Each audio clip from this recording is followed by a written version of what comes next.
আসসালামু আলাইকুম আরহামাতুল্লাহি ওয়াবারাকাতুহু।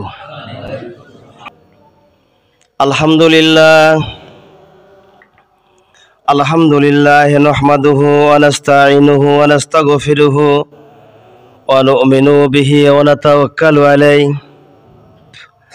ওয়া নাউযু বিল্লাহি মিন শুরুরি আনফুসিনা ওয়া মিন সাইয়্যাতি আমালিনা।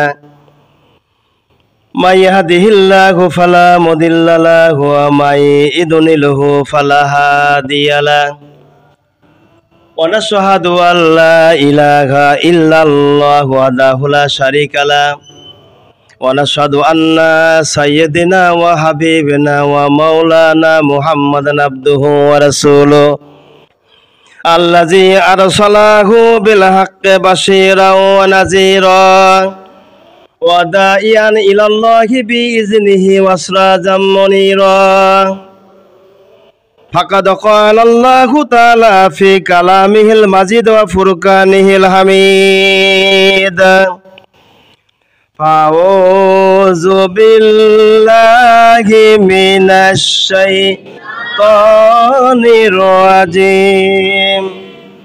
بسم الله الرحمن الرحيم.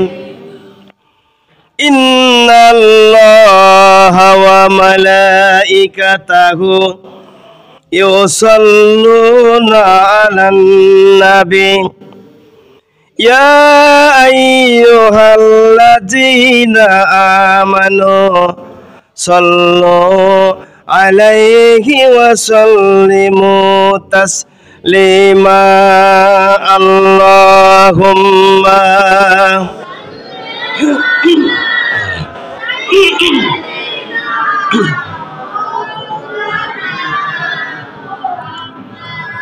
وعلى آل سيدنا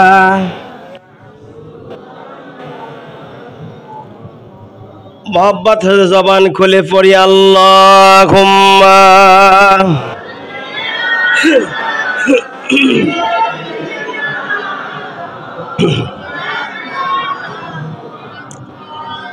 वअला आले सय्यिदना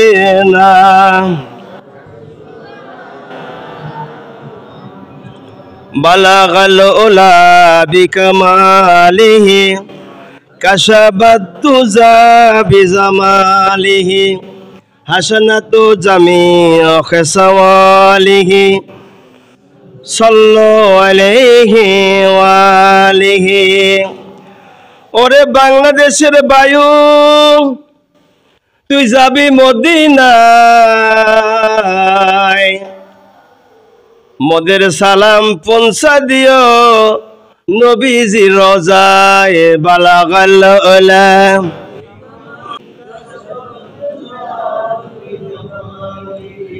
হাসানাতু জামিউ খাসাওয়ালিহি।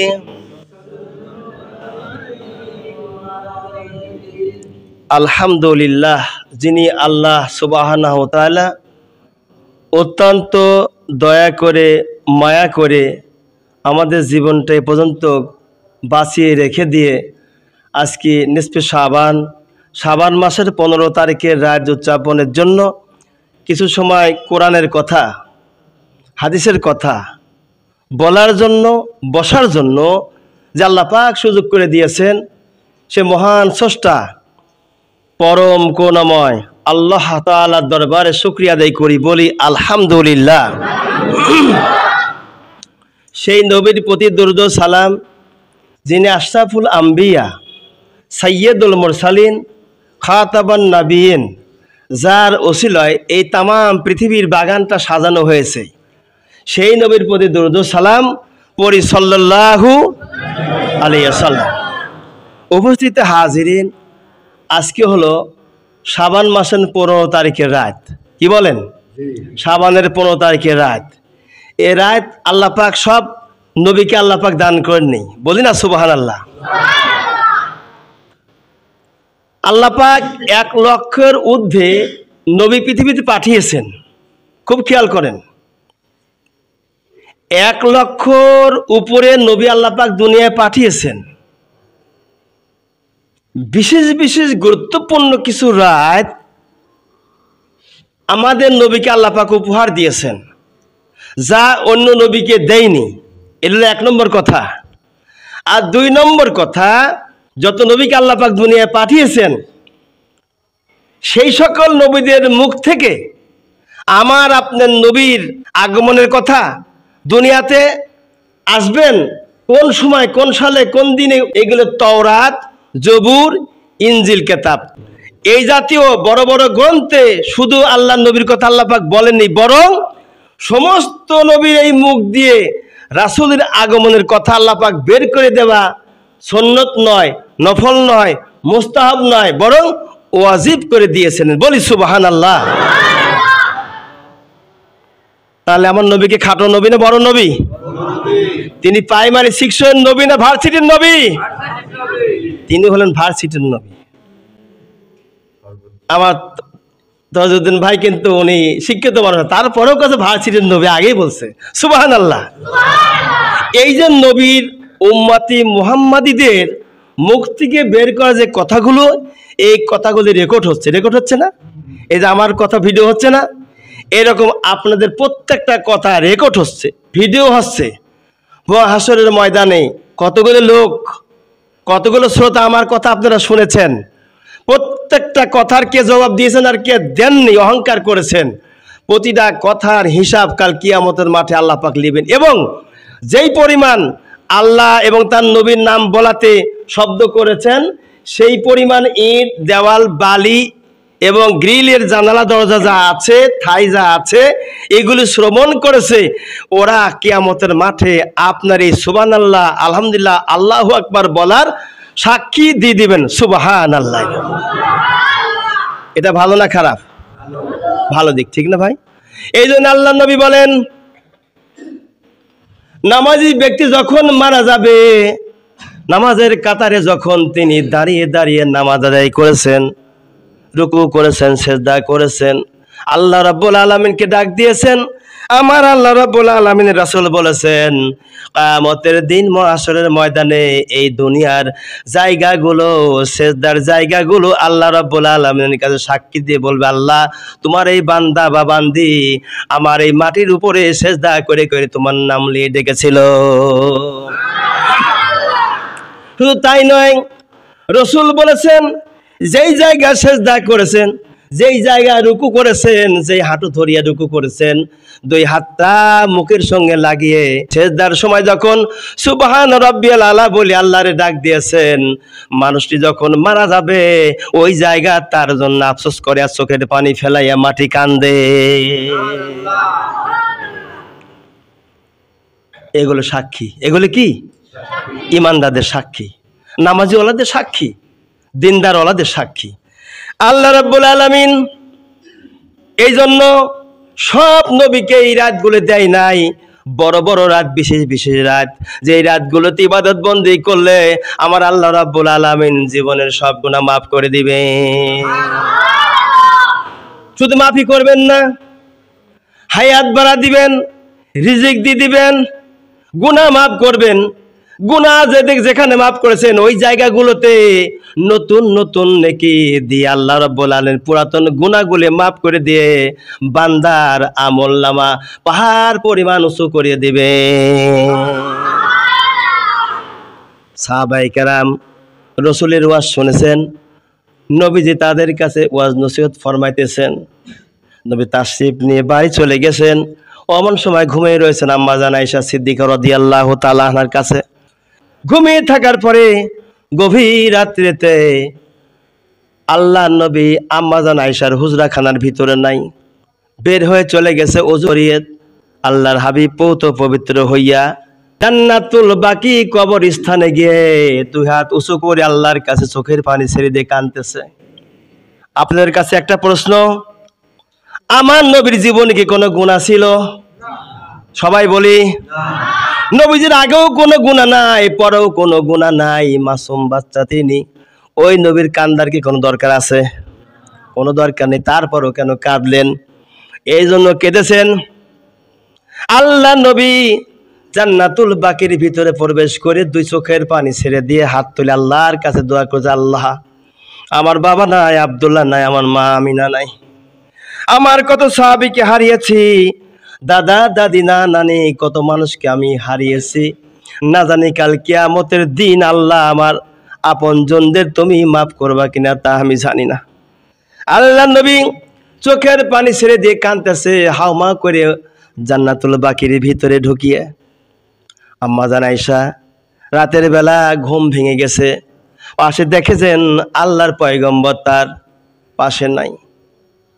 কোথায় গেল, কি হলো, নাকি কোনো স্ত্রীর ঘরের মধ্যে প্রবেশ করলো? না, অসম্ভব, হতেই পারে না। নবীজির আজকে রাত থাকার কথা আমার ঘরের ভিতরে, আমার ঘর থেকে অন্য স্ত্রীর কাছে যাওয়া মানে আমি রাসূলের স্ত্রী, আমার হক নষ্ট করা হবে। তবে হ্যাঁ, নবীরা কোনোদিন কোনো মানুষের হক নষ্ট করে না, কিন্তু আজ কেন রাসূল কোথায় গেল, কি হলো? তালাশ করা শুরু করে দিল। বাড়ির ভিতরে নবীজিকে যখন পেল না, হুজরা খানার আশেপাশে নাই, মসজিদ নববীর ভিতরেও নাই, খুঁজতে খুঁজতে আম্মা জান আয়েশা সিদ্দিকা রাদিয়াল্লাহু তাআলা আনহা জান্নাতুল বাকি কবরস্থানে গিয়ে দেখে রাসূলুল্লাহ হাওমা করে কাঁদতেছে আপনজনদের জন্য। আম্মা জান আয়েশা পিছনে হাত উঁচু করলেন। আম্মা জান আয়েশা রাসূলের যতগুলো কথা আসছে প্রতিটা কথার সাথে তিনি আমিন আমিন পিছন থেকে বলতেছেন। আল্লাহর হাবিব সরকারের দু আলম মোনাজাতটা যখন শেষ করলেন, আম্মা জান আয়েশা বলছেন, আল্লাহর হাবিব গো, আপনার জীবনে কোনো গুনাহ নাই, আপনি নিষ্পাপ মাসুম বাচ্চা। আল্লাহ রাব্বুল আলামিন আপনাকে এত দয়া করেছেন, মায়া করেছেন, যার কারণে এই দুনিয়াতে হাত উঁচু করা দেরি হবে, আরশে আজিমে দোয়া মঞ্জুর হওয়া দেরি হয় না। ওগো নবী, এত কাঁদছেন কেন, কারণটা কি? আল্লাহ নয় বলেন, আয়েশা রে তুমি কি জানো নেই আজকে কোন রাত, তুমি কি জানো নেই আজকে তো ওই রাত যেই রাত্রিতে ইবাদত বন্দি করলে আল্লাহ রাব্বুল আলামিন জীবনের সব গুনাহ মাফ করে দিবে। শুধু গুনাহ মাফই করবেন না, এই দুনিয়াতে অন্যায় অবিচার যারা করেছে ওরা যদি আল্লাহর কাছে ক্ষমা চায়, আল্লাহ অন্যায় অবিচার জীবনে করে জীবনটা ধ্বংস করে দিয়েছি, আল্লাহ আজকে মাফ করে দাও, আর কোনোদিন গুনাহ করব না, অন্যায় কোনো পাপ করব না। আল্লাহ বলেন, বান্দা তুমি যখন আমার কাছে ক্ষমা চাইলে, মাফ চাইলে, তোমার জীবনে যত গুনাহ ছিল শিরক ছাড়া আমি আল্লাহ কুদরতি রহমতের নিজামি দৃষ্টি দিয়ে তোমার জীবনের গুনাহগুলো সব আমি মাফ করে দিয়েছি। নবীজি বলেন, আয়েশা তুমি কি জানো নি,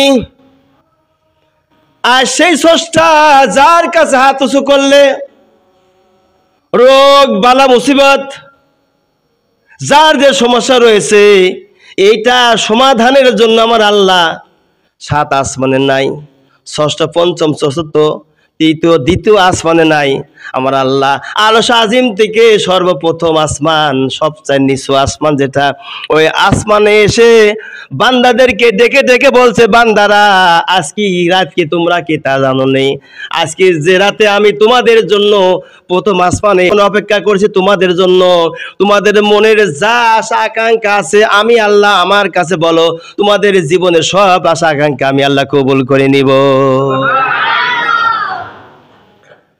আমরা বান্দা শুনতে পাই না, বুঝতে পাই না, জানতেও পারি না। ইমামে মালিক রহমাতুল্লাহ আলাইহি তিনি স্বপ্নের ভিতরে আমার আল্লাহকে 100 বার স্বপ্ন দেখেছেন। কতবার? 100 বার আমার আল্লাহ রাব্বুল আলামিনকে ইমামে মালিক রহমাতুল্লাহ স্বপ্ন দেখেছেন। সর্বশেষ স্বপ্নের ভিতরে ইমামে মালিক রহমাতুল্লাহ আল্লাহকে জিজ্ঞাসা করেন, রব্বুল আলামিন তোমাকে আমি স্বপ্ন দেখি বারবার, আল্লাহ তোমার কাছে সবচাইতে প্রিয় বস্তু কোনটা এটা আমি জানতে চাই। আল্লাহ বলেন, মালিক রে, ও আমার মালিক, আমার কাছে সবচাইতে উত্তম বস্তু হলো কোরআন তেলাওয়াত করা, বলি সুবহানাল্লাহ। সেই জন্যই তো এই কোরআনে কারীম আল্লাহ রাব্বুল আলামিন নাজিল করেছেন পবিত্র মাস। কোন মাস? জোরে বলি, রমজান মাসে আল্লাহ রাব্বুল আলামিন কোরআন নাজিল করেছেন, এই জন্য কোরআনের মর্যাদা অনেক অনেক বেশি। রাসূল কারীম সাল্লাল্লাহু আলাইহি ওয়াসাল্লাম তারপরে বললেন, আয়েশা রে শোনোনি, আজকে যে স্রষ্টা প্রথম আসমানে এসে অপেক্ষা করতেছেন শুধুমাত্র আমাদের জন্য, আমার গুনাহগার উম্মত জাহান্নামী উম্মতরা যারা জাহান্নামে যাবে, জাহান্নামের ভয়তে চোখের পানি ছেড়ে দিয়ে যখন আল্লাহর কাছে কাঁদতেছে, আমার আল্লাহ ফেরেশতাদেরকে বলছে, ফেরেশতারা আমার ওই বান্দারা যারা চোখের পানি ছেড়ে দিয়ে রাত্রে কাঁদাকাটি করতেছে, সে দেখ না আমার ফেরেশতারা, সে দেখ আমার বান্দারা আমার ভয়তে কাঁদতেছে। ও ফেরেশতা আমার বান্দারাকে আমাকে দেখেছে? কয় না আল্লাহ দেখি নাই। ফেরেশতারা আমার বান্দারাকে জাহান্নাম দেখেছে? কয় না তাও দেখে নাই। ও ফেরেশতা জান্নাতকে দেখেছে? কয় না তাও দেখে নাই। ফেরেশতাকে আল্লাহ জিজ্ঞাসা করেন, ফেরেশতা রে জান্নাত দেখলো না, জান্নাত দেখলো না, আমি আল্লাহ আমাকেও দেখি নাই। এই দুনিয়াতে বসবাস করছে, ভালো মন্দ শুধু জ্ঞানটুকু আমি আল্লাহ দিয়েছি বোঝার জন্য। এরপরে যখন কাঁদতেছে, কার ভয়ে কান্দে? আল্লাহ তোমার ভয়ে কান্দে। আল্লাহ বলেন, ফেরেশতারা সাক্ষী থাক, আমার বান্দারা আমার জন্য যেহেতু কাঁদতেছে, আমার ভয়তে জান্নাতের আশায় জাহান্নামের ভয়ে, আমি আল্লাহ তোরা সাক্ষী থাক, আমি আল্লাহ আমার এই বান্দাগুলো যারা কান্দে চোখের পানি ছেড়ে দিয়েছে, চোখের পানি চোখের কোনায় গড়তে না গড়তেই বান্দার কবিরা গুনাহ ছাড়া সব গুনাহ আমি আল্লাহ মাফ করে দিয়েছি। এখন আপনারা বলুন, কান্দার দরকার আছে না নাই? নবীজি এই দিনটা কায়েম করার জন্য, ইসলামী রাষ্ট্র স্টেটকে কায়েম করার জন্য মক্কা মদিনায় সাহাবায়ে কেরামদেরকে বলতেছে, ও সাহাবায়ে কেরাম, দিন কায়েম করতে হবে, ইসলাম প্রতিষ্ঠিত করতে হবে। যদি দিন কায়েম না করা যায় তোমাদের জীবনের আমলগুলি করে লাভ নাই। কেননা আমি আল্লাহ নবী, আমার কাছে আল্লাহ রাব্বুল আলামিন কোরআন পাঠিয়েছেন, ওহী পাঠিয়েছেন। এই কোরআন দিয়ে দেশ চলবে, কোরআন দিয়ে সমাজ চলবে, কোরআন দিয়ে রাষ্ট্র চলবে। ও সাহাবায়ে কেরাম শুনে রেখে দাও, জেনে রেখে দাও, এই কোরআন যদি কায়েম না করা যায় কিয়ামতের মাঠে আল্লাহর আসামির কাঠগড়া দাঁড়া হতে হবে। কিন্তু আজকে এক শ্রেণীর মগা মানুষ আছে যারা, আমি আজকে মগার ওয়াজ করব, শুনেছেন জীবনে? শোনেননি? আর শোনাইব আমি। মগা মানুষ তো ওরাই ইহুদি, নাসারা, বৌদ্ধ, খ্রিস্টানের মধ্যে এক গ্রুপ আছে, ওরা হলো ইসরায়েল। কি কন? ওরা হলো ইসরায়েল। আর মুসলমানের মধ্যে এক শ্রেণীর গ্রুপ আছে, ওরা নামধারী মুসলমান, কিন্তু কাজে কর্মে ওদের মধ্যে মহব্বত অমন নাই, ভালোবাসা নাই, ভাতৃত্ব নাই। তারা হলো আহলে হাদিস দাবি করে ওরা। কথা কন না কেন? আহলে হাদিস দাবি করে ওরা। ওরা হলো কাফেরের মধ্যে যেমন ইসরায়েলি, আহলে হাদিস দাবি করে ওরা হলো ইসরায়েলের মতো, আচার আচরণ চলাফেরা ওটা বসাই দিয়ে আছে এরকমের। হানাফি মাযহাবের কোন লোক দেখলে পরে ওদের নাক ছিটকায়, অথচ আমরা কোনোদিনের জন্য ওদের নাক ছিটকাই না, কোনোদিন কোনো রকমের কুদৃষ্টিতে তাকাই না। কেননা কোরআন আর হাদিস, এজমার কিয়াস, এই চারটা জিনিস নিয়ে আমরা হলো মুসলমান। আমরা কি মুসলমান? কোরআন, হাদিস, এজমা, কিয়াস। কথা বলেন, কোরআন, হাদিস, এজমা, কিয়াস, এই চারটা জিনিস নিয়ে আমরা হলো মুসলমান। আর আমাদের যদি চারটের একটা বাদ দিই, আমরা মুসলমানের খাতাতে নাম কাটা যাবে মনে করি আমি। কেননা রাসূলের বিধান হলো আল্লাহ পাকের যে কোরআন, এই কোরআন হলো আল্লাহর বাণী, এটা হলো 1 নম্বর মানতে হবে। 1 নম্বর কি মানতে হবে? কোরআন 1 নম্বর মানতে হবে। 2 নম্বর নবীর হাদিস মানতে হবে। 2 নম্বর কি মানতে হবে? 3 নম্বর ইজমা মানতে হবে। 3 নম্বর কি মানতে হবে? 4 নম্বর কিয়াস মানতে হবে। বলেন 4 নম্বর কি মানতে হবে? কিয়াস মানতে হবে। এই 4টার ভিতরে ওরা হলো একমাত্র কয় সই মানবো, সই মানবো। ওরা সই মানতে মানতে পর্যায়ে চলে গেছে।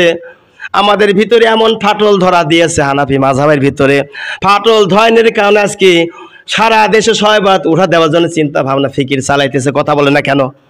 তার প্রমাণ এই বইটা যে লিখেছেন আল্লামা আশরাফ আলী থানভী রহমাতুল্লাহ, খুতবাতুল হাকাম লিখেছেন। এই খুতবা যেমন তেমন মানুষ লেখে নাই, আর যারা আহলে হাদিস দাবি করে ওরা লেখে নাই। যিনি লিখেছেন তিনি হলেন জবরদস্ত আল্লাহর ওলি ছিলেন। সারা পৃথিবীতে যার তাফসীর আশরাফি চলতেছে, এই লোকটার খুতবাটাকে ওরা উল্টায় দিতে চায়। মুখে বলে না, কিন্তু ইশারায় বলে, হেটাও এখান থেকে। আমি বলি তোমাদের মতো 14 গোষ্ঠী উঠে আসলে পরে আল্লাহ আশরাফ আলীর মতো আল্লাহর ওলি জন্ম নিবে না। কথা বলেন, কথা বলে। সুতরাং যে কথা বলতে কথা এনেছি, ওরা মগা মানুষ। কেমন মগা? এক বাদশা ছিল, 2 ছেলে। কয় ছেলে? বড় ছেলেটা বড়, সবার বড়, ও একটু হুঁশি খাটো। ওরে বিয়ে না দিয়ে ছোটটারে বিয়ে দিয়েছে। ছোটটাকে যখন বিয়ে দিয়েছে তখন লোকেরা বলতেছে, বাদশা সাহেব ছোট ছেলেকে বিয়ে দিলেন, বড় ছেলেকে বিয়ে দিলেন না, কারণটা কি? প্রধান উজির বলে প্রতিবাদ করে, বাদশা বড় ছেলে তো আগে মানুষ বিয়ে দেয়, আপনি ছোটটারে বিয়ে দিলেন, বড়টারে দিলেন না, কারণ কি? বাদশা বলতেছে, উজির শোনো, এই ছোট সন্তান চালাক চতুর, বড় ভালো, বড়টা বড় মগা, একে এই জন্য বিয়ে দেই নাই। যদি বিয়ে দেই, বউ যদি আনবার লবণ নিয়ে আসো, আনবে চেনি। বউ যদি বলে কে তেল নিয়ে আসো, ওলি আসবে সরষার তেল, বিপদে পড়ে যাব। এই জন্য এদের বিয়ে দেয়নি। প্রধান উজির বলে, আমি বুঝতে পারি না এরা মগা মানুষ কি করে হলো? কয় হ্যাঁ মগা, এটা আমি হাসার খোরাকে দিচ্ছি না। প্রধান উজির এবার কে বাদশাকে চাপ সৃষ্টি করলো। বাদশাহ বলতেছে, প্রধান উজির শুনে রেখে দাও, তোমাকে 24 ঘন্টা সময় দিলাম, 24 ঘন্টার মধ্যে মগা মানুষ যদি জোগাড় না করতে পারো, তোমার কিন্তু কল্লা থাকবে না, উড়াই দেব। প্রধান উজির চিন্তা করলো, সর্বনাশ, আমি হলাম প্রধান উজির আর আমার কল্লা থাকবে না, এটা কেমন কথা হলো? প্রধান উজির এবার কোথায় পাবে মগা মানুষ খুঁজতে খুঁজতে মাঠের দিকে চলে গেছে। মাঠের মধ্যে যে দেখে একটা রাখাল গরু চড়াইতেছে। গরু যখন চড়ায়, গাবি গরুর পিছনে থাকে গর্ত, পাছায় থাকে একটু গর্ত। কথা কন না কে? কৃষক মানুষ আপনারা ভালো বুঝবেন, গাবি গরুর পাছায় থাকে গর্ত। রাখাল দেখা যায় ছোট্টবেলা যখন ছিল তখন মায়ের কোলে বা ফুফুর কোলে, অথবা যখন একটু বড় হয়েছি তখন চাদরের ভিতরে এইটাকে বলি আমরা কোষ। কি বলি? কোষ বলি, তাই নাকি? এই কোষের মধ্যে হয় বড়ই রাখি শীতের দিনে, আর তা না হলে পরে মুড়ি রাখি আমরা খাই। দূর থেকে প্রধান উজির নজর করে দেখে রাখাল কোষের ভিতরে কি দিনে মুখি দেয়, আর গাভী গরুর পাছার মধ্যে আঙ্গুল দিচ্ছে, তারপরে আবার মুখি দিচ্ছে। প্রধান উজির চিন্তা করল, কি ব্যাপার, আশ্চর্য কথা, রাখাল কেন পাছায় আঙ্গুল দিয়ে মুখি দেয়, আবার কোষ থেকে কি জন্য বের করে মুখি দেয়, ব্যাপারটা কি? প্রধান উজির এবার বলছে, থামো থামো থামো। রাখালকে ডেকে বলছে, রাখাল থামো। রাখাল থেমে গেছে। প্রধান উজির জিজ্ঞাসা করলো, রাখাল শোনো, আমার কাছে একটা আশ্চর্যবোধ মনে হচ্ছে। কি আশ্চর্য মনে হয়? গাবি গরুর পাছাইতে তুমি আঙ্গুল দিয়ে মুখি দিচ্ছ কেন? আর কোষের মধ্যে কিলি মুখি তুমি দিচ্ছ? আরে মিয়া তুমি বুঝবেনি, তোমার এই বুদ্ধি নাই। মগা বলে তোমার বুদ্ধি নেই। মগা কি বলে? প্রধান উজিরকে তোমার বুদ্ধি নাই। তাহলে বুদ্ধি আমার নেই, তাহলে কি এটা করছো আমাকে শোনাও দেখি। আরে মিয়া, আমার কোষের মধ্যে বড়ই রেখেছি আর লবণ রাখেছি গাবি গরুর পাছার পর, ওই লবণ দেখি লবণ মুখি দিচ্ছি, আর ওই করতে একটা করে বড়ই মুখি দিচ্ছি কোষের দিকে নিয়ে নি। যাতা পাগল, গাবি গরুর পাছায় আঙ্গুল দিয়ে লবণ তোলে আর নিজের কোষের মধ্যে থেকে বড়ই তোলে মুখি দেয়। প্রধান উজির চিন্তা করলে, বেটাই তো নিশ্চয় মগা। এই মগা কেলি প্রধান উজির যেহেতু আমি রাজদরবারে হাজির করে দিয়েছি, ওরে বলছে, এই রাখাল এখানে শোনো, রাজদরবারে তোমাকে যেতে হবে। কয় কেন যেতে হবে? কয় না, রাজদরবারে গেলে আমাকে মারবে। ও চিন্তা করছে, আমি তো গাভীর গরুর পাছায় হাত দিয়ে আঙ্গুল মুখে দিয়েছি, বড়ই খাচ্ছি এভাবে করে লবণ লিলে, আর আমাকে লিগে তো পেটে এই মাইনিয়ে ফেলবে একবারে, আমি যাব না। ও যাবেই না। কয় তোমাকে অনেক টাকা উপঢৌকন দেবো। রাখাল এবার টাকার লোভে পড়ে রাজদরবারে চলে গেছে। যাবার পরে রাজাকে বলছে প্রধান উজির, রাজা মশাই, এই ছেলেটি এই কাজ করতেছে, এই ছেলে বোধহয় মগা হবে। এবার বাদশা বলছে, প্রধান উজির শোনো, যা টার্গেট করছে এটাই ঠিক, এর নাম হলো মগা। আমার বড় ছেলে মগা জনিওরে আমি বিয়ে দেই নাই। কথা কন না কে? আজকে যারা এই রাত্রিকে অস্বীকার করে, এই রাতকে যারা বিশ্বাস করে না, আল্লাহর দাবি করে যারা এই রাতকে মানে না, ওরা মগা মানুষ। অথচ 15টা হাদিস আমি পড়েছি, বড় বড় রাবীর থেকে নিয়েছি। আম্মা জান আয়েশা সিদ্দিকা রাদিয়াল্লাহু আনহা থেকে যেমন একটি হাদিস বললাম, অনুরূপভাবে আরো 14খানা হাদিস আমি পড়েছি। এই ছোট্ট বেদের মধ্যে ওটা রেখে দিয়েছি। সব কথা বলতে গেলে আমি সময় পাবো না, ভাই বলছি না। আমার ভাইরা, হাদিস সাহাবায়ে কেরামদের থেকে রেওয়াজ যেগুলো সহিহ হাদিস, বড় বড় সাহাবায়ে কেরামদের কথা কি মিথ্যা হতে পারে?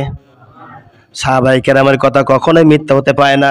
আম্মা জান আয়েশা সিদ্দিকা রাদিয়াল্লাহু তাআলা আনহা, তিনি ছিলেন একজন রাইসুল মুফাসসিরিন। যত মদ তো লোক ছিলেন না, রাইসুল মুফাসসিরিন তিনি ছিলেন। 4খানি কথা নয়। রাসূলের সঙ্গে 7 বছরে বিয়ে হলো। আল্লাহর নবীর ওফাতের পরে পুরা টকবগে যৌবন ছিল তার। সারা জীবন ধরে পর্দা করেছে, মানুষের সামনে কোনোদিন তার চেহারাটুকুন উদলায় দেয় নাই। এর নাম নবীর পরিবার। আর আমরা ছাতা মাতা মানুষ হইয়া দাবি করি অমুক হাদিস তমুক হাদিস, কিন্তু তারা আহলে নামে নাম দিয়া মুসলমানের মধ্যে বিভ্রান্তি তৈরি করতেছে। এরা কোনোদিন আহলে হাদিস হতে পারে না। মূলত আহলে হাদিস হলো আমরাই, আমাদের হানাফি মাযহাবের যারা আলেম ওলামা, এরা হলো আহলে হাদিস। বলেন ঠিক না বেঠিক? সুতরাং আল্লাহর নবী মুহাম্মদ সাল্লাল্লাহু আলাইহি ওয়াসাল্লাম এই রাতের কথা যখন বললেন, বলতে বলতে এক পর্যায়ে রসুল মহব্বতের সাথে বলতে লাগলো, আর বলে তোমরা ইসলাম কায়েম করার জন্য, দিন কায়েম করার জন্য, আল্লাহর দিন প্রতিষ্ঠা করার জন্য বিজয় করার চেষ্টা চালাও, সংগ্রাম চালাও। সাহাবায়ে কেরাম চালাচ্ছে, এক জাতীয় কাফের মুশরিকেরা, ওরা আল্লাহ নবীর কথা মেনে নিচ্ছে না। নবীজি বলেন তাহলে ঠিক আছে, তাহলে যুদ্ধ হবে, লড়াই হবে। নবীজি লড়াই যুদ্ধ করার জন্য সাহাবায়ে কেরামদের সাথে নিয়ে রওনা করেছেন। যারা পাপ করেছেন মনে রাখবেন, পাপ কিভাবে মোচন হবে। হতাশা হবেন না, হতাশ হবার কোনো কারণ নাই। পাপ করতেই পারেন, পাপ হতেই পারে, কথা বলেন।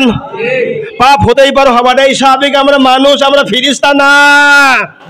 ফেরেশতাও সেও তো পাপ করেছিল, অন্যায় করেছিল, বিদায় সে ইবলিস শয়তান হয়েছে। সুতরাং আমরা মুসলমান, আমরা মানুষ, পাপ করতেই পারি। এই পাপ যে মাফ হবে না এমন কিছু নাই। আল্লাহ নবী মুহাম্মদ সাল্লাল্লাহু আলাইহি ওয়াসাল্লাম জিহাদে যখন তিনি রওনা করলেন, একজন সাহাবীকে প্রহরী রেখে গেলেন, যার নাম হযরতে সালাবাতুল আনসারী রাদিয়াল্লাহু তাআলা আন। আপনাদের বিরক্ত হচ্ছে নাকি? বেশি আলোচনা করবো না, কিন্তু যতই পায় তারা করেন না, আলোচনা বেশি করবো না। 1 ঘন্টা অতিরিক্ত গেলে, 1-1.5 ঘন্টার বেশি না। হযরতে সালাবাতুল আনসারী রাদিয়াল্লাহু তাআলা আনহু, রসুল তাকে প্রহরী রেখে গেলেন, মদিনার প্রহরী। কোথাকার প্রহরী? মদিনা মনোয়ারা। তাকে প্রহরী রেখে আল্লাহর নবী রওনা করলেন জিহাদের ময়দানে। সাহাবায়ে কেরাম জিহাদের ময়দানে চলে গেছে, নবীজি তাকে প্রহরী রেখে গিয়েছেন। উনি প্রহরী থাকা অবস্থায় হঠাৎ করে ঘুমের একটা ঝোল আসছে, ভালো করে কান লাগান। ঘুমের যখন ঝোল আসে, আসার পরে তিনি মাথাটা নিচু করে ঘুমিয়ে গেছে। স্বপ্নের ভিতর দেখতেছেন আবু সাইদ রাদিয়াল্লাহু তাআলা আনহু সাহাবীর ঘরের ভিতরে তার প্রহরী দেওয়ার কারণে আল্লাহ একটা হুর নেই উপহার দিয়েছে। এই স্বপ্ন দেখলো, দেখার পরে তিনি থতমত করে উঠলেন। উঠার পর হয়তো আবু সাইদের ঘরের দিকে রওনা করলেন। তখনই তার ঘুমের একটা ঝুল ছিল, কথা খেয়াল করবেন, ঘুমের ঝুল ছিল। হযরতে আবু সাইদ রাদিয়াল্লাহু তাআলা আনহুর ঘরের দিকে রওনা করে, তার স্ত্রী অতি সুন্দরী ছিল, জামিলা। এত সুন্দরী ছিলেন, জামিলা মানে সুন্দরী। এই সুন্দরী রূপবতী গুণবতীর দিকে আগাইতেছে। এমত অবস্থায় তিনি তাকে দেখে ভিতরের দিকে যায়, তিনিও ভিতরে রওনা করেন তাকে ধরার জন্য। আর আবু সাইদের স্ত্রী তিনি ভিতরে চলে যায়, গাড়িতে যায়।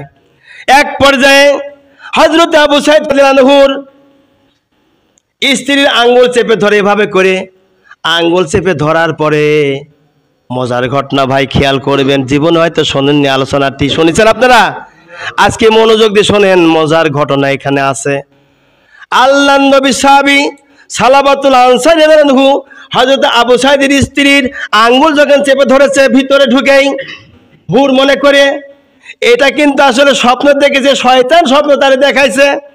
উদ্দেশ্য মদিনা মনোয়ারা যেন ধ্বংস হয়ে যায়, আল্লাহর নবী সাহাবী যেন জাহান্নামে যায়। শয়তান এটা টার্গেট ছিল। শয়তান কিন্তু আজীবন টার্গেট করে, নামাজি ব্যক্তিকে পাপ করাইয়া জাহান্নামের দিকে নিয়ে যায়। কথা বলেন না কেন? শয়তান এই টার্গেট করলো, কিন্তু ভিতরে যখন ঢুকে আঙ্গুল চেপে ধরেছে, আবু সাইদ আল আনহুর স্ত্রী বলতেছেন, ভাই আপনি কার আঙ্গুল চেপে ধরেছেন? ভাই আমি এমন এক ব্যক্তির স্ত্রী, আমার স্বামী যদি জিহাদের ময়দান রাসূলের সঙ্গে থেকে শহীদ হয়ে যায়, আমি হবে একজন শহীদের স্ত্রী। আর যদি আমার স্বামী জিহাদের ময়দান থেকে ফিরে আসে, আমি হব একজন গাজীর স্ত্রী। ভাই তুমি কার আঙ্গুল চেপে ধরলে? এভাবে তখন তার জ্ঞান হয়েছে, সর্বনাশ, আমি কি করলাম, কি অন্যায় করলাম, কি অপরাধ করে ফেললাম। আমার নবী যদি এই কথা জানতে পারে, আমার কি বলবে, কি ভাববে, কি ভাববে, কি ভাববে। নবী জানতে পারলে আমার কি হবে? হাই হাই, আমি কি অন্যায় করলাম, কি অন্যায় করলাম, আল্লাহ কি পাপ করে ফেললাম। বারবার অতত্ব হচ্ছে মাথায়, বারবার তিনি আঘাত নিচ্ছে আর বলছে, আল্লাহ আমি কি অন্যায় করলাম, কি অপরাধ করে ফেলেছি, আল্লাহ আমার কি গুনাহ মাফ হবে নাকি। মুখটা মলিন করে তিনি ফিরে চলে গেলেন, মদিনায় মুনওয়ারা প্রহরীরত অবস্থায় থাকলেন। ইতিমধ্যে আল্লাহ নবী কয়েকদিনের মাথায় জিহাদের ময়দান থেকে ফিরে আসছে। নবীজি এরকম মেম্বারে বসিয়ে ওয়াজ করে, হযরতে সালাবাতুল আনসারী তিনি সোজাসুজি এসে সালাম জানায়। নবীজি মুখটা ঘুরায় নেয়, আবার যেদিকে মুখ করে ওদিকে আবার যায়, বা আসসালামু আলাইকুম ইয়া রাসূলুল্লাহ। আবার রাসূল মুখটা ঘুরায় নেয়, আবার সালাবাতুল আনসারী অন্য আবার তিনি দেখে রাসূল সোজার পর মুখ রেখেছে। সালাবাতুল আনসারী সোজার পর এসে বলছে, আসসালাতু ওয়াসসালামু আলাইকা ইয়া রাসূলুল্লাহ। নবীজি আবার মুখটা ঘুরায় নেয়। চিন্তা করলো, আমার নবী কথাটা জেনে গেছে, আমার নবী তো নিশ্চয় আমারে মাফ করি নাই, কি করব কি করব। তিনি কি করলেন? হযরত আবু বকরের কাছে গেলেন। হযরত আবু বকর রাসূলের সবচেয়ে কাছের মানুষ, কি সবচেয়ে প্রিয় মানুষ, কাছের মানুষ। হযরত আবু বকরের কাছে গেলে পরে হযরত আবু বকর রাসূলকে যাই যে কথাটা বলে মাফ চায়, তাহলে পরে তিনি মাফ পেয়ে যাবেন। এই চিন্তা করে, টার্গেট করে হয়তো আবু বকর সিদ্দিক আকবর রাদিয়াল্লাহু আনহুর কাছে বলছে, ভাই আবু বকর জীবনে এত বড় অপরাধ করছি গো, যা বলবো না, করতে পারছি না, আমার লজ্জা লাগতেছে। তারপরে সে বলেছে, আবু বকর বলছে, ভাই আবু বকর রাসূলের কাছে আমার কথা ব্যাপারটা একটু বলে দেন না কেন। আবু বকর বলেন, ওগো ভাই সালাবাতুল আনসারী, তোমার ব্যাপারটা যে অন্যায় অবিচার করেছো, এই কথাটি আমি রাসূলের দরবারে গিয়ে রাসূলের কানে আমি পৌঁছাইতে পারবো না, আমার লজ্জা লাগে, আমি বলতেই পারবো না। নিরাশ হয়ে ফিরেছিল, তোমার কাছে গেলেন। তোমার তো ছিল অত্যন্ত ত্যাগী মানুষ, ছিল, রাসূলকে হত্যা করতে গিয়ে তিনি মুরিদ হয়ে যায়, কি নবীজিকে হত্যা করে যায়, তিনি মুরিদ হয়ে গেল রাসূলের কাছে গিয়ে। তোমার বলছেন, ভাই আমি পারবো না, শর্ট করে কথাটা নিয়ে আসতেছি। হয়তো উসমান রাদিয়াল্লাহু আনহু সবচাইতে একেবারে নরম মেজাজি মানুষ, নরম প্রকৃতির মানুষ। হয়তো উসমানকে গিয়ে বলছে, ভাই উসমান জিন্নুর রাইন, আমি অন্যায় করেছি, গুনাহ করেছি, ভাই নবীজি যদি মাফ না করে আমার জীবনের কি হবে ভাই, কোনো উপায় নাই। নবীজিকে গিয়ে বলো না ভাই, আমার নবী যেন আমি সালাবাতুল আনসারী মাফ করে দেয়। আর উসমান জিন্নুর রাইন এই জন্য বলা হয়েছে, রাসূলের দুইটা বিটিকে তিনি বিয়ে করেছিলেন, এক বিটি মারা গেলে আরেক বিটিকে বিয়ে করেন, সেজন্য তাকে বলা হয় জিন্নুর রাইন। দুই জান্নাতের অধিকারী তিনি একাই ছিলেন, বলি সুবহানাল্লাহ। সেই জন্য হযরত উসমান রাদিয়াল্লাহু বলছেন, ভাইয়া সালাবাতুল আনসারী, রাসূলের কাজ গিয়ে আমি রাসূলের যদিও জামাতা, তোমার এই কথা, পাপের কথা, গুনার কথা আমি বলতেই পারবো না, যদি পারো অন্য কারোকে বলো। নিরাশ হয়ে ফিরে যায়। ফিরার পথে হযরতে আলী কারিমুল্লাহ হুজুর সঙ্গে দেখা হয়ে যায়। কথা কি আমার বুঝতেছেন? হয়তো আলী ইবনে আবু তালেবের সঙ্গে দেখা হয়ে গেল। আলী ইবনে আবু তালেবকে বলছে, ও আলী ইবনে আবু তালেব ভাই, জীবনে বড় অন্যায় করে ফেলেছি, অন্যায় করেছি, এত বড় গুনাহ করেছি আমি ভাবতেও পারি নাই, শয়তানের ধোঁকায় পড়ে গুনাহ করেছি। ভাই তুমি 8 বছরের সময় ইসলাম গ্রহণ করেছিলে, নবীর সবচেয়ে প্রিয় সাহাবী, তারপরে রাসূলের তুমি জামাতা, তারপরে তুমি জান্নাতের সর্দারানির স্বামী, তারপরে ইমাম হাসান হুসাইন জান্নাতের যুবকদের সর্দার হবে, তার তুমি বাবা, ও আল্লাহ নবীর সাহাবী, আমি এই গুনাহ করেছি, দয়া করে নবীজির কাজ গিয়ে বলি আমাকে একটু দয়া করে মাফলি দাও না ভাই। হয়তো আলী বলেন, ভাই সালাবাতুল আনসারী, জীবনে রাসূলের কাছে গুনাহের কথা মুখ দিয়ে উচ্চারণ আমি করি নাই, আমার নবী আমাকে ভালো জানে। আমি যখন সেজদার ভিতরে ছিলাম, যুদ্ধের ময়দানে আমার পায়ের মধ্যে তীর ঢুকেছিল, আমার আল্লাহকে আমি সেজদার মধ্যে এত ডাকা ডেকেছিলাম, আমার হুঁশ থাকতে নামাজের বাইরে কেউ আমার তীরটা বের করতে পারি নাই। আমি যখন নামাজের ভিতরে সেজদায় চলে যাই, আল্লাহ নবী সাহাবায়ে কেরামদের দিয়ে তীরটা বের করে নিয়েছিল, আমি আলী কিচ্ছু টের পাইনি। আমি তো সেই আলী ভাই সালাবাতুল আনসারী, তোমার কথাটা রসুলের দরবারে আমি এই মুখ দিয়ে বলতে পারবো না। নিরাশ হয়ে গেল, কি করবে, হতাশ হয়ে গেল। আল্লাহ দিকে রহমতের কোলে জোশ মেরে দিয়েছে। আল্লাহ বলছেন, লা তাকুনা তুমির রহমাতিল্লাহ, বান্দারে আমার রহমত থেকে নিরাশ হোস না। আমার রহমতের কোলে যখন দোষ মারবে, তোদের জীবনের গুনাহ আমি আল্লাহ মাফ করে দিব। আমার ভাইরা, ফিরার পথে এবার হয়তো আলী যখন ফিরাই দিল, হয়তো আবু বকর ইবনে কুয়াফা রাদিয়াল্লাহু, হয়তো উমর ইবনে খাত্তাব রাদিয়াল্লাহু, হয়তো উসমান ইবনে আফফান রাদিয়াল্লাহু, হযরত আলী ইবনে আবু তালিব রাদিয়াল্লাহু, সবাই যখন তারে ফিরাই দিল, বাড়িতে মনটা মলিন করে যায়। মেয়ের নাম ছিল খামসানা রাদিয়াল্লাহু তাআলা আনহা, যুবতী মেয়ের নাম খামসানা রাদিয়াল্লাহু তাআলা আনহা। এই মেয়ে বাবার দিকে চাই দেখে বাবার চোখের কিনারে পানি, চোখটা কান্না ভরা, চোখ লাল হয়ে আছে। খামসানা রাদিয়াল্লাহু আনহা বলছেন, বাবা কয়দিন ধরে লক্ষ্য করছি বাবা, তোমার দেখি চোখের কিনারে পানি, চোখ দুইটা লাল হয়ে আছে, কান্না কান্না ভরা মন। বাবা গো কি হয়েছে গো, একটু কি বলা যায় নাকি? বাবা মেয়ের কাছে কি করে বলে লজ্জার বিষয়টা? মেয়ে ছাড়ি নাই বাবা, যত সমস্যা হোক আমি বেটি, আমি জানতেই চাই, আমাকে বলতেই হবে। আল্লাহর নবীর সাহাবী, মহিলা সাহাবী হযরতে খামসানা রাদিয়াল্লাহু আনহা বাবাকে যখন ধরেছে হযরতে সালাবাতুল আনসারী রাদিয়াল্লাহু আনহু, তখন বলছে, মা রে এইভাবে আমি অন্যায় করেছি। চারজন বিশিষ্ট সাহাবী, জান্নাতি সার্টিফিকেট প্রাপ্ত সাহাবী হযরতে আবু বকর ইবনে কুয়াফা রাদিয়াল্লাহু তাআলা আনহু, হযরতে উমর ইবনে খাত্তাব রাদিয়াল্লাহু আনহু, হযরত উসমান ইবনে আফফান রাদিয়াল্লাহু আনহু, হযরত আলী ইবনে আবু তালিব রাদিয়াল্লাহু আনহু, চারজন বিশিষ্ট জান্নাতি সাহাবীর কাছে গিয়েছি, তারা কেউ রাসূলের কাছে আমার ব্যাপারে সুপারিশ করি নাই। মারে মা, আমি জাহান্নামী, তোমাদের সাথে আর কোনোদিন আমার দেখা হবে না, এই শেষ দেখা, আমি চললাম মা, আর কোনোদিন তোমাদের সাথে দেখা হবে না। রওনা করলো জঙ্গলের দিকে, যেখানে বাঘ আছে, ভাল্লুক আছে, সিংহ আছে, হরিণ আছে, সবই আছে, বড় বড় সব বিচ্ছু পরিপূর্ণ। এই জঙ্গলের ভিতরে যারা রাখালেরা বসবাস করে, রাখালেরা দিনের বেলাতেই আগুন জ্বালাইয়া চতুর্দিকে তারা বসে থাকে, আর ছাগল বকরি তারা পাহারা দেয়। এই রাখালেরা বসা আছে, আগুন জ্বলিয়ে নিয়ে বসা আছে। অমন সময় দাড়ি মুখে জান্নাতি যুবক টকবক করতেছে, জান্নাতি চেহারা, তিনি বলতেছেন, আমি জাহান্নামী, আমি জাহান্নামী। বলতে বলতে সালাবাতুল আনসারী রাদিয়াল্লাহু আনহু জঙ্গলের ভিতরে যায়। রাখালেরা বলছে, আল্লাহর বান্দা যায়ও না ভিতরে, এত বড় বড় বাঘ আছে, ভাল্লুক আছে, আপনাকে খেয়ে শেষ করে ফেলবে, মুহূর্তের মধ্যে ছিনিয়ে খাবে, ভিতরে যাবেন না গো, ভিতরে যাবেন না, ফিরে আসুন। তিনি কারোর কথা কান্না দিয়ে শুধু বলছে, আমি জাহান্নামী, আমি জাহান্নামী। বলতে বলতে জঙ্গলের ভিতরে ঢুকে পড়েছে।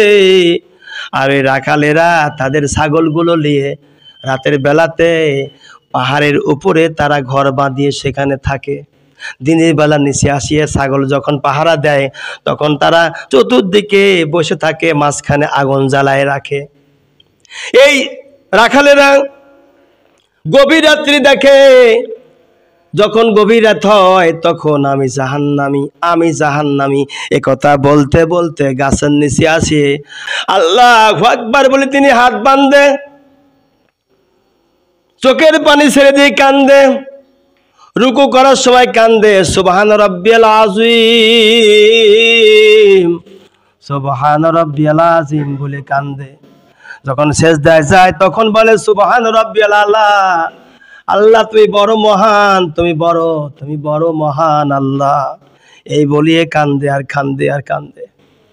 আমার ভাইরা, হযরতি সালাবাতুল আনসারী রাদিয়াল্লাহু আনহু এবার যখন তিনি ভিতরে ভাবে করে কান্দে, কয়েকদিন সময় চলে যায়, গাছের ডাল বাকল তার গায়ে লেগে লেগে গাওগুলি কেটে কেটে ক্ষত বিক্ষত হয়ে গেছে। শুধু বলে, আমি জাহান্নামী, আমি জাহান্নামী। আল্লাহর রহমতের জরিয়া জোশ মেরেছে, আল্লাহ ফেরেশতা পাঠা দিয়েছেন রসুলের দরবারে।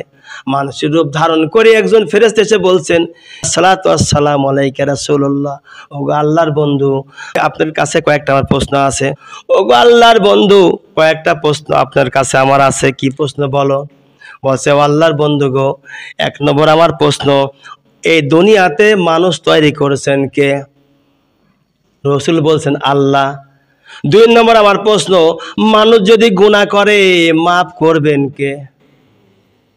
কয় আল্লাহ। 3 নম্বর আমার প্রশ্ন, মানুষ যারা ক্ষুধার্ত মানুষ, এদের খাবার ব্যবস্থা কে করে দিয়েছেন? কয় আল্লাহ করেন। তবে ভাই, তুমি যে 3টা প্রশ্ন করেছো আমাকে, তোমার ব্যাপারে আমি জানতে চাই, তুমি মানুষ না আল্লাহ ফেরেশতা? ফেরেশতা বলেন ইয়া রাসূলুল্লাহ, আমি দুনিয়ার কোনো সাধারণ মানুষ নয়, আমি আল্লাহর ফেরেশতা। আল্লাহ নবী বলেন ফেরেশতা রে, ও ফেরেশতা, তুমি যা বলতে এসেছো আমি বুঝে ফেলেছি। আপনার কাছে প্রশ্ন, যে ফেরেশতা যা প্রশ্ন করেছে রাসূলের কি আর বোঝা বাকি আছে? বোঝা বাকি নাই। আল্লাহ নবী বলেন, ও সাহাবায়ে কেরাম, যাও যাও যাও, আমার সালাবাতুল আনসারী কোথায় ডেকে নিয়ে আসো, আল্লাহ রাব্বুল আলামিন তাকে মাফ করে দিয়েছে।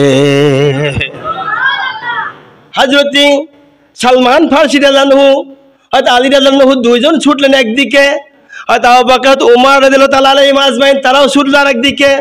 ছুটে গিয়ে যখন তালাশ করা শুরু করলো, ছুটে গিয়ে তালাশ করতে করতে জঙ্গলের দিকে দেখে রাখালেরা বসা আছে।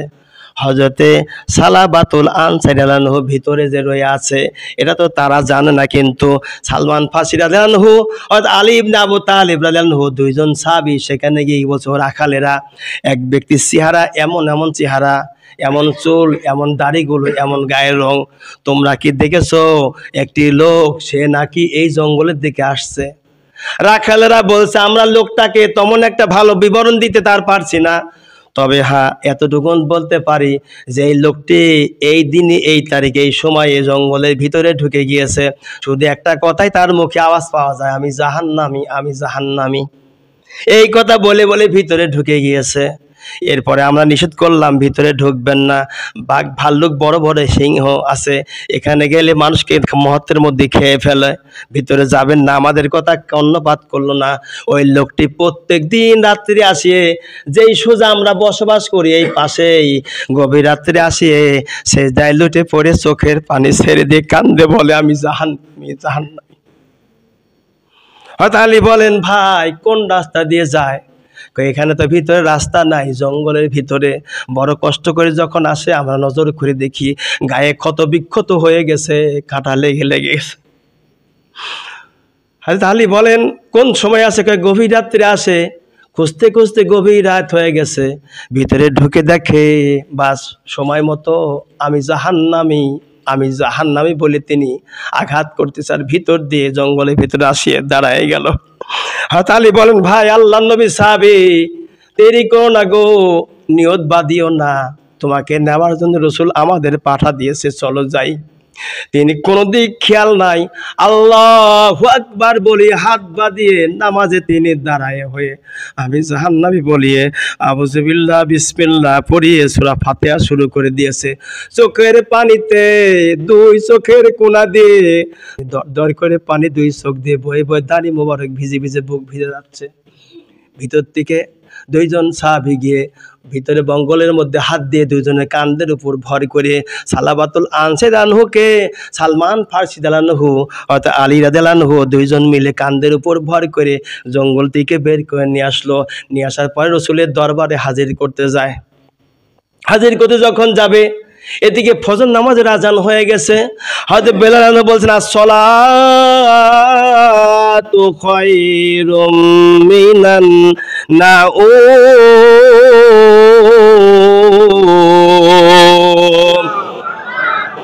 আবার বলছেন, আসসালাতু খায়রুম মিনান নাউম।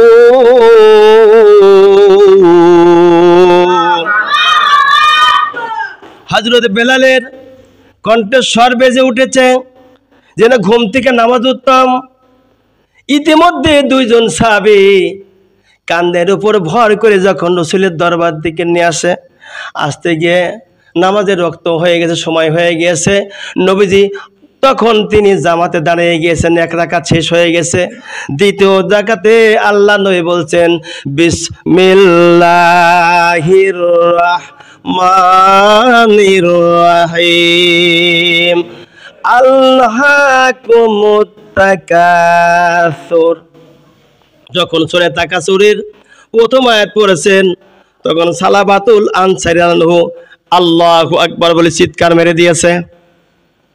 তারপরে যখন আল্লাহ নবী বলেছেন হাত্তা যুরতুমুল মাকাবির, তখন তিনি আবার আরেকটা চিৎকার মেরে দিয়েছে, কাল্লা সাউফা তাআলামুন।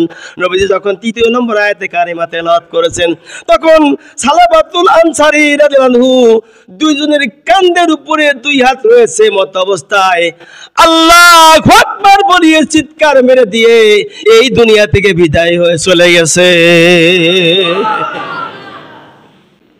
নবীজি সালাম ফিরলেন, নামাজ সমাপ্ত হয়ে গেছে, সালাম ফিরে রসুল আওয়াজ পেলেন, জিজ্ঞাসা করল সাহাবায়ে কেরাম আওয়াজ পেলাম গো, কিসের আওয়াজ হলো? হুজুর আপনার সালাবাতুল আনসারী আর দুনিয়ায় নেই, বিদায় হয়ে চলে গেছে। আল্লাহ নবী বলেন একটু পানি নিয়ে আসো। পানি নিয়ে আসা হলো, হুজুর আঙ্গুলে করে মুখের মধ্যে দিলেন, তখন যেন ঠোঁটটা নড়তেছিল এভাবে করে, কাতল মাছের মতো ঠোঁটটা নড়তেছিল। রসুলের দেওয়া পানিটা মুখে নেওয়ার পরে রসুল বললেন তোমরা জানাজার দাফন কাফনের ব্যবস্থা করো। জানাজার দাফন কাফনের ব্যবস্থা করেছেন। আল্লাহ নবী বলেন ও সাহাবায়ে কেরাম, আমার সালাবাতুল আনসারীকে আল্লাহ রব্বুল আলামিন তিনি জীবনের গুনাহ মাফ করে দিয়েছে। আমার ভাইরা, এই জন্য যত গুনাহ করা হোক গুনাহ মাফ করার মালিককে। আজকে রাত্রিতে আপনি ইবাদত বন্দি করুন, অন্তর দিয়ে আল্লাহরে ডাক দেন, ফাইসা কথা বলবেন না, চুরি ডাকাতির খাবার খাবেন না। তবে হ্যাঁ, কয়েকটা ব্যক্তিকে আল্লাহ রসুল টার্গেট করে বলেছেন ওদের দোয়া আল্লাহ দরবারে কবুল হবে না। এক নম্বরে যেই ব্যক্তি বাবা মাকে অত্যাচার করে, জুলুম করে, নির্যাতন দেয়, তার দোয়া আল্লাহর দরবারে কবুল হবে না। দুই নম্বরে জেনাখোর, প্রতিবেশীর স্ত্রীকে নিয়ে জেনা করে, পাড়ায় যায়, বিভিন্ন মহল্লা যায়, জেনা করে, ওর দোয়া কবুল হবে না। তিন নম্বরে জাদুকরের দোয়া কবুল হবে না। চার নম্বরে গণকের দোয়া কবুল হবে না। পাঁচ নম্বর ওই ব্যক্তির দোয়া কবুল হবে না যে মদ পান করে। ছয় নম্বর যে সুদ খায়, ঘুষ খায়, তার দোয়া আল্লাহর দরবারে কবুল হবে না। সাত নম্বর যে পরের হক নষ্ট করে, মিথ্যা কথা বলে, ওর দোয়া আল্লাহর দরবারে মঞ্জুর হবে না। এখন আপনারা বলতে পারেন তাহলে হুজুর আমাদের এইগুলির মধ্যে কেউ কেউ জড়িত আছে, কি করবে এখন? এই মত থেকে আপনি তওবা করেন, আল্লাহ জীবনে যা গুনাহ করেছি দয়া করে তুমি আমারে মাফ করে দাও, আর কোনোদিন জন্য অন্যায় করবো না, অবিচার করবো না।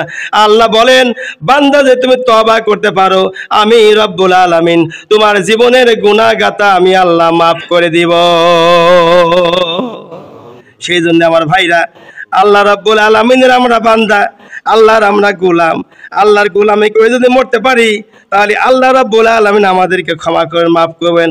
আল্লাহ নেই বলেন 6 প্রকারের মানুষকে 6টি কারণে বিনে হিসাবে আগেই জাহান্নামে প্রবেশ করতে হবে। কয় প্রকারের মানুষ? 6 প্রকারের মানুষকে বিনে হিসাবে জাহান্নামে যেতে হবে। গুরুত্বপূর্ণ কথা, 5 থেকে 10 মিনিট আলোচনা করে তাই দোয়া করে দেব ইনশাআল্লাহ। আমার ভাইরা, গুরুত্বপূর্ণ একটি কথা শোনেন, 6 প্রকারের মানুষকে আল্লাহ পাক তাদেরকে জাহান্নামে দিবেন, 6 প্রকারের মানুষকে। তার মধ্যে 1 প্রকারের প্রথম মানুষ হলো শাসক। ওই শাসক যে সরকার প্রধান, তাকে আল্লাহ রাব্বুল আলামিন বিনি হিসাবে জাহান্নামে দিবেন। সেটা হলো অত্যাচারিত শাসক, স্বৈরাচার শাসক। আপনি স্বৈরাচার বোঝেন না? স্বৈরাচার অত্যাচারী শাসক, আয়না ঘর করা শাসক। কথা বুঝতে পারছেন কি? আয়না ঘর করা শাসক হলো স্বৈরাচার শাসক। আল্লাহ নবী বলেন এদেরকে আল্লাহ রাব্বুল আলামিন বিনি হিসাবে জাহান্নামে দিবে। 2 নম্বরে ওই ব্যক্তিকে জাহান্নামে দিবে যে ব্যক্তি বংশের গৌরব করে, আমার বংশ শেখ বংশ, পরামানিক বংশ, বিশ্বাস বংশ, আমার বংশ অমক বংশ, তমক বংশ, এত লোক আমরা রয়েছি, ভালো ভালো মানুষ, আমাদের বংশের গৌরব আছে, আলাদা আছে, এরকম কয় না ভাই?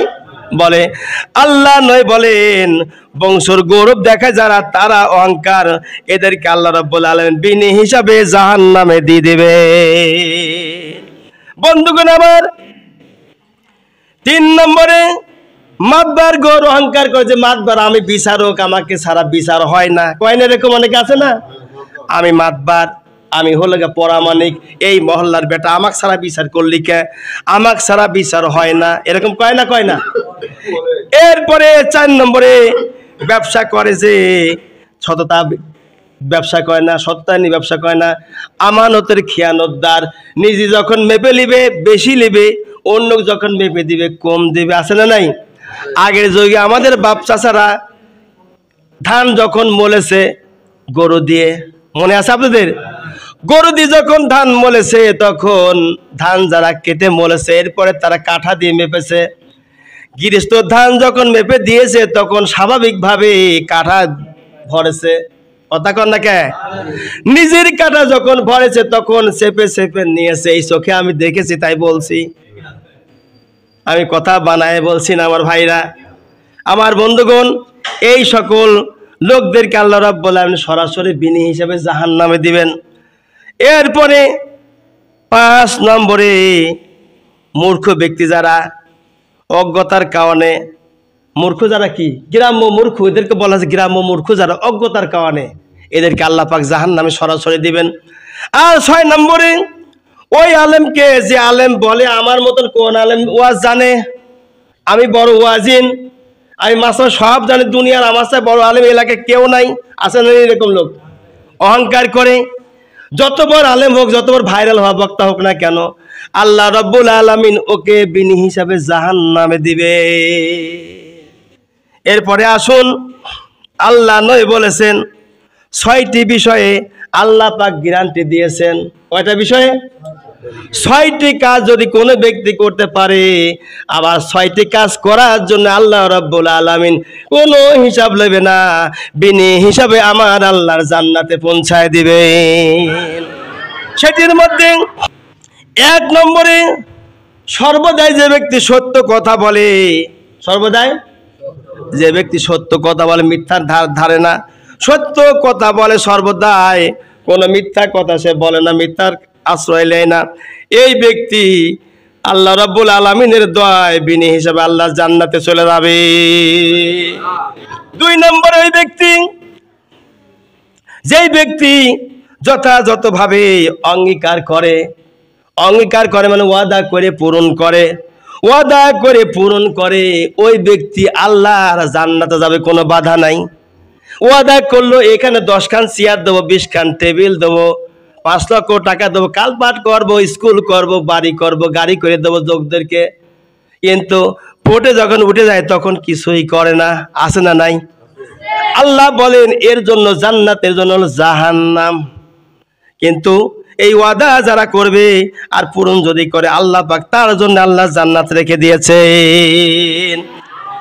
এরপরে 3 নম্বরে যে ব্যক্তি আমানতের খেয়ানত করবে না, আমানত বোঝেন তো, আপনার কাছে 10,000 টাকা রেখে দিয়েছে, এই 10,000 টাকা আপনি যথা সময়ে পৌঁছায় দিয়েছেন, বলে আমানতের খেয়ানত করলো না, ওই আমানতের খেয়ানত যে করি নাই, ওই ব্যক্তি আমার আল্লাহ রাব্বুল আলামিন বিনি হিসেবে জান্নাত দিয়ে দেবেন, বলি সুবহানাল্লাহ। 4 নম্বরে যে ব্যক্তি লজ্জা স্থান হেফাজত করবে, লজ্জা স্থান কোন পরিমাণ, এই যে নাভি আছে, নাভির উপর থেকে নিয়ে হাঁটুর নিচ পর্যন্ত এইটুকু লজ্জার স্থান বলা হয়। যদি কোনো ব্যক্তি মাল কাঁচা মারে, মাল কাঁচা বোঝেন কি? হিন্দুরা কোন কাঁচা মারে? ধুতি পরে মাল কাঁচা মারে, ধুতি পরে মাল কাঁচা মারে। এই মাল কাঁচা মারা ধুতি পরা হিন্দুরের মতো যারা মুসলমানরা মাল কাঁচা মারবে, হাঁটুর উপরে কাপড় তুলিয়ে চলাফেরা করবে, লজ্জা স্থানে হেফাজত করবে না, ও বিনি হিসাবে আল্লাহর জাহান্নামে যাবে। আর যদি সেই ব্যক্তি রক্ষা করতে পারে লজ্জা স্থানটা, আল্লাহ রসুল বলেন ওই ব্যক্তি আল্লাহ রাব্বুল আলামিন বিনি হিসাবে জান্নাত দিয়ে দেবেন, বলি সুবহানাল্লাহ।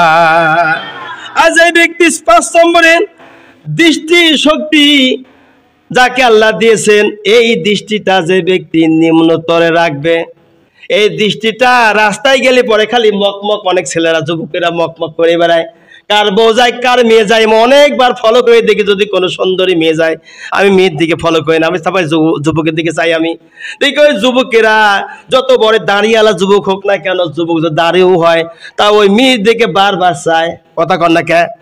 এটা আমার বাস্তব দেখা, তাই বলতেছি, মিথ্যা কথার আমি ধার ধারছি না। আমার ভাইরা, 6 নম্বরে যে ব্যক্তি জুলুম করে না, কারোর প্রতি জুলুম করে না, এই এলাকায় কোনো একটা বিপদ হয়েছে, আপনি সেখানে যাবেন, যাওয়ার পরে বিচারটা সহি সালামতে করে দিবেন, অথবা মানুষের প্রতি আপনি কোনো জুলুম করবেন না, নির্যাতন দিবেন, অত্যাচার করবেন না।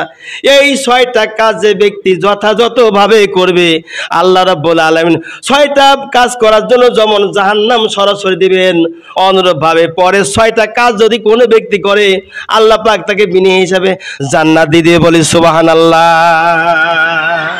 আল্লাহুম্মা আমিন। রব্বানা যালামনা আনফুসানা ওয়া লাম তাগফির লানা ওয়া তারহামনা লানাকুনান্না মিনাল খাসিরিন। আয় আল্লাহ তাআলা, সে দেখো গো, পবিত্র শাবান মাস, নিসফে শাবান 15 তারিখের রাতে তোমার বান্দারা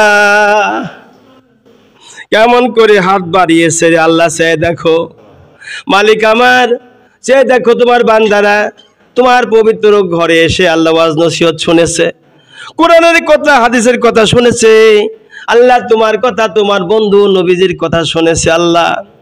এরপরে সে দেখো গো, আমি অসুস্থ মানুষ, কণ্ঠস্বর বসে গিয়েছে, তারপর আমি প্রায় 1.5 ঘন্টা আলোচনা করেছি আল্লাহ, তোমার দরবারে হাতখানি বাড়িয়েছি, পাপি তাপি হাত হিসাবে উঠাইছি। আমার সাথে কত যুবকেরা হাত তুলেছে, কত দাড়ি পাকা মুসলমান হাত তুলেছে, কত ইমানদাররা হাত তুলেছে, কত মাসুম বাচ্চা করে হাত তুলে আমিন আমিন করে দেখো আল্লাহ। নামাজ কালাম দিনের কথা যা কিছু পড়েছে আল্লাহ, ভুল ত্রুটি হলে মাফ করে কবুল করে নাও। ও মালিক, যা সব দান করলা, কোটি গুণী বাড়ি আতারে মদিনায়, বুলবুলে মদিনায়, দু জাহানের বাদশা কামলেওয়ালা নবীজি রূহ পাকের উপরে দয়া করে পৌঁছায় দাও। তামাম পৃথিবীর মাটির নিচে যত মুমিন মুমিনাত মুসলমান নরে শুয়ে আছে আল্লাহ, সকলকে তুমি মাফ করে জান্নাতি মেহমান বানিয়ে দাও আল্লাহ। যাদের ঈমান দিয়েছো তাদের ঈমান যেন বহাল থাকে, যাদের ঈমান দাওনি তুমি তাদের ঈমান নসিব করে দাও আল্লাহ। মালিক রে, আমার এই হাত দিয়ে কত মানুষকে মাটি দিয়েছি, জানাজাই করেছি, দাফন কাফন পড়াইছি, কয়েক হাজার মানুষকে আমি কবরের মধ্যে শোয়া দিয়েছি এভাবে করে মালিক। হাই আল্লাহ, আমার মুসল্লি কত নাটোর শুয়ে আছে, আর ঘুরিয়া মোল্লাপাড়া কেন্দ্রীয় যায় মসজিদের সাথেই বাড়ি আল্লাহ, নুর ইসলাম হাজি সাহেবের বাড়ি, নুর ইসলাম হাজি সাহেব সেখানে শুয়ে আছে, আরিফপুর গোরস্থানে মোহাম্মদ আলী খান সাহেব শুয়ে আছে তার স্ত্রী লইয়া আল্লাহ। মালিক আমার বালিহাট গোরস্থান তালেবউদ্দিন বিশ্বাস বাইতুল হাজায় মসজিদের সাবেক সভাপতি ছিলেন, তাকে নিজে হাতে শোয়া দিয়েছি আল্লাহ। আল্লাহ, মহিদপুর গোরস্থানে নিজের নানিকে শোয়া দিয়েছি নিজে হাতে, মামা মামি খালা খালু ফুয়া ফুবু দাদা দাদি বাপ মামা পনাত্ম স্বজনরা শুয়ে আছে আল্লাহ। আমার মুসল্লিগণ যারা আমিন আমিন করছে, অনেকের মা নাই, অনেকের বাবা নাই আল্লাহ, অনেকের বেটা নেই, অনেকের বিটি নাই, অনেকের আপন জনকে হারিয়ে পাগলের মতো দেখো হাত তুলেছে রে আল্লাহ। মেহেরবানি করে যে যে নিয়ত হাত তুলেছে প্রত্যেকের নেক আশা কবুল করো আল্লাহ। আল্লাহ, যাদের আপনজন কবরে তাদের কবরগুলো জান্নাতের ফয়সালা করে দাও। যাদের কোলে পিটি চড়ে বেড়াইছি, তাদের ঠোঁটে মুখের খানা খেয়ে এত বড় হয়েছে আল্লাহ, তুমি সকলের জীবনের গুনাহ গাতা মাফ করে দাও আল্লাহ। আজকে রজনীটাতে তুমি মানুষের গুনাহ মাফ করে দিবে আল্লাহ। আজকে রজনীতে তুমি মানুষকে তুমি হায়াত দান করবে আল্লাহ। আজকে রজনীতে তুমি কারোকে মৃত্যু দিবা সেটাও লেখা হবে। আজকে রজনীতে তুমি কাকে রিজিক দিবা সেটাও লেখা হবে। আজকে রজনীতে তুমি কার সাথে কার গন্ডগোল লাগাইতে তাও লেখা হবে। মালিক রে, তোমার কাছে পানা চাই, তোমার কাছে সাহায্য চাই, যাবতীয় ফেতনা ফসাদ হুজ ঝগড়া মারামারি খুন খারাপি থেকে তোমার কাছে আল্লাহ পানা চাই, হেফাজত চাইতেছি আল্লাহ। মেহেরবানি করে যাবতীয় পাপ থেকে আমাকে ফিরিয়ে আমার সমস্ত মুসল্লি আমাদের সকলকে ফিরাইয়া তোমার রহমতের শান্তি দিয়ে তোমার রহমতের কোলে লালন পালন আমাদেরকে করো মালিক। ও মালিক ও মাবুদ, সে দেখো গো কত মা বোনরা এই ঘরে জায়গা দিয়ে টাকা পয়সা অর্থ দিয়ে সম্পদ দিয়ে আল্লাহ শরীক হয়েছে। কত মা বোনরা ভাই বাবারা এই ঘরের জন্য আল্লাহ নামাজ পড়ে সময় দিয়ে ব্যয় করে কবরে চলে গেছে। কত ভাই বাবারা কত দায়িত্বশীল কমিটির ভাইরা চলে গেছে। আল্লাহ এ ঘরে জায়গা যারা দিয়েছেন, শ্রম দিয়ে টাকা দিয়ে বুদ্ধি দ্বারা সাহায্য করে যারা করতেছে, যারা দায়িত্ব নিয়ে আছে, আজকের এই দোয়ার মাহফিলে যারা আমিন আমিন করছে, প্রায় 2 ঘন্টা যাবত ধরে বসে আছে এখানে, আল্লাহ মেহেরবানি করে তুমি সবাইকে মাফ করে জান্নাতি মেহমান বানিয়ে দাও। আল্লাহ আমাদের আপনজন যারা অসুস্থ তাদের সুস্থতা দান করো, যারা আল্লাহ হবে তাদের অভাব দূর করে আমাদের দান দিয়ে দাও। আল্লাহ আমাদেরকে সচ্ছলতা দান করো, অভাব মুক্ত করো। আল্লাহ আমাদের সবাইকে তোমার মাহবুব বান্দা বানাও, আমাদের সবার ইবাদত বন্দেগী তুমি কবুল করো। আল্লাহ মাহে রমজান পর্যন্ত হায়াত দিও, যেদিনকে মৃত্যু হবে মালিক ওই দিনটা যেন হয় শুক্রবারের রাত, সময় যেন হয় রমজান মাস, মৃত্যুর সময়টা যেন হয় আল্লাহ তারা বিশেষে বেতনের পরে নফল নামাজের মধ্যে সেজদারত অবস্থা আমাদের মরণ দিও, আমিন। মালিক গো কবুল করো মোদের কামনা, সোনার কামনা দেখাইয়া মরণ দিও না। মাফ করো মাওলা, মাফ করো মোদের গুনাহগার, আর মাফ করো মাওলা এতিম নবীর খাতিরে। আল্লাহ আমার অনেক অসুস্থ আমার রোগী রয়েছে আল্লাহ, এখানে কত মুসলিম অসুস্থ, পায়ের ব্যথা, হাঁটুর ব্যথা, মাজার ব্যথা, হাঁটতে পারে না, চলতে পারে না, কাজকর্ম করতে পারে না, লজ্জা শরমে অনেকের মেয়ে আছে বিয়ে দিতে পারছে না, ছেলে আসলে বিপদে রয়েছে। আল্লাহ যে বিপদে আছে সেই বিপদ থেকে সবাইকে উদ্ধার করো। আল্লাহ আমার মুসল্লি কারাম যারা অভাবে তার অভাব দূর করো। আল্লাহ রিজিকের অভাবের অভাব মিটায় দাও। আল্লাহ অসুস্থদের শেফা দান করো। আল্লাহ বাড়িতে অশান্তি দূর করে শান্তি দান করো। আল্লাহ গজব থেকে হেফাজত করে রহমত নাযিল করো। আল্লাহ বালা মুসিবত দূর করে দাও। মা বোনদের গুনাহ মাফ করে দাও, মা বোনদের পর্দা নিশি করে দাও। তরুণ যুবকেরা হাত তুলেছে, যার মনে যে আশা আছে প্রত্যেকের নেক আশা কবুল করো।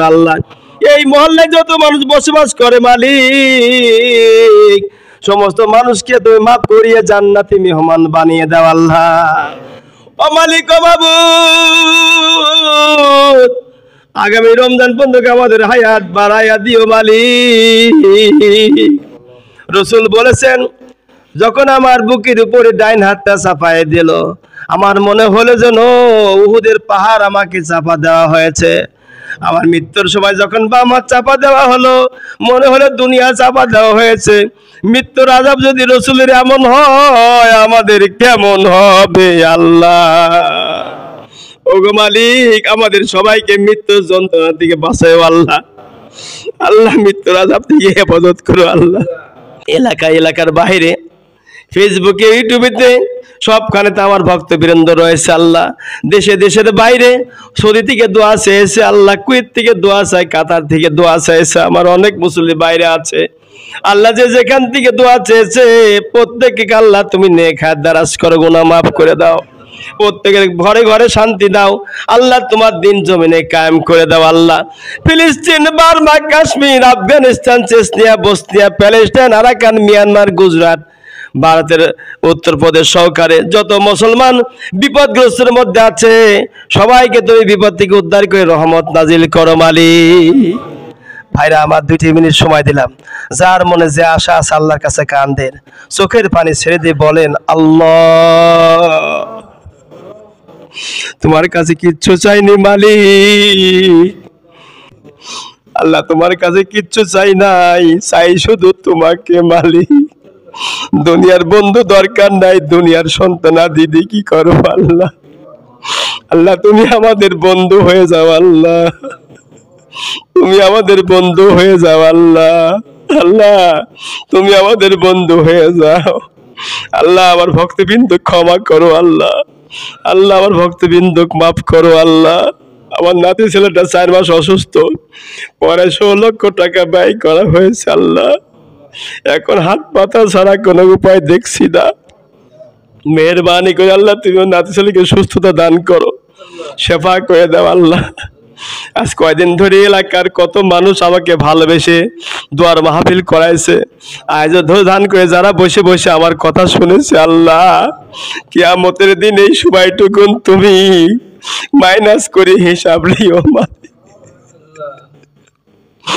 মালিক রে।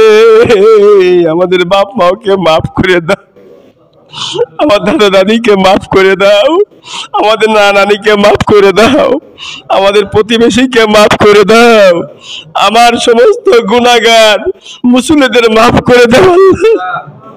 আমু গুনাহগার, আমাকেও আল্লাহ মাফ করে দাও আল্লাহ। আমাদের সবাইকে নামাজি বানিয়ে দাও, ইমানদার বানিয়ে দাও, দিনদার বানিয়ে দাও আল্লাহ। আমার জন্য আমি কিছু চাই না, একটা আশা ছিল মালিক, তোমার ঘর তোমার বন্ধুর ঘর করতে চাইছিলাম, দুশ্মন শত্রুরা আমাকে করতে দেই নাই আল্লাহ।